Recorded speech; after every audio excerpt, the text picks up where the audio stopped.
Well, no breakthroughs to report after another round of talks between Russia and the U.S. Today's meeting in Europe aimed at diffusing tensions over a Russian military buildup on the border with Ukraine. NewsNation correspondent Kelly Meyer is live in Washington. Kelly, what can we take away from today's talks? Nichole, nearly 8 hours of high-stakes talks, and the U.S. is still no closer to knowing just what Russia is going to do next. This as Russia continues its buildup at the Ukraine border, many expecting an invasion sometime this month. The two meeting face-to-face to try to head off a disagreement here between the two Cold War enemies.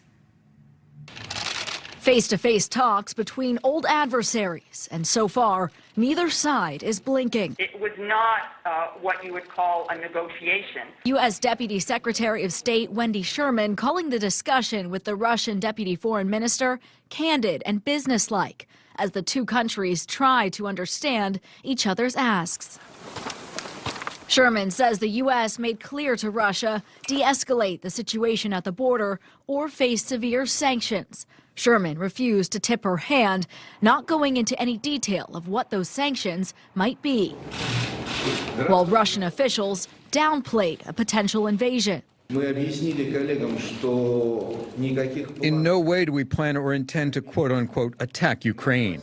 And all the arrangements regarding the combat readiness of the armed forces are made within our national territory.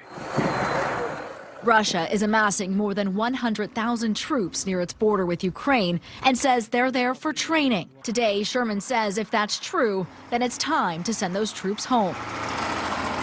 And they can prove that, in fact, they have no intention by de-escalating and returning troops to barracks. The U.S. and its allies threatening the toughest sanctions yet against Russia, an effort to head off what could be a widespread regional conflict triggered by a potential Russian invasion. Today, Ukrainian officials separately made their case in a meeting at NATO headquarters. What Russia is doing is tries to impose its agenda instead of returning to the negotiation table. NATO Secretary General threatening Russia that any further aggression would come at both a political and economic cost, but is hopeful all sides can agree on a way forward. I don't think we can expect that these meetings will solve all the issues. And Nichole, a solution isn't expected to be reached by this week. The U.S. says they won't have any negotiations without Ukraine and allies involved, adding that adds leverage to its talks with Russia. Now, the U.S. says they do expect to speak with Russia again by the end of this week. Nichole?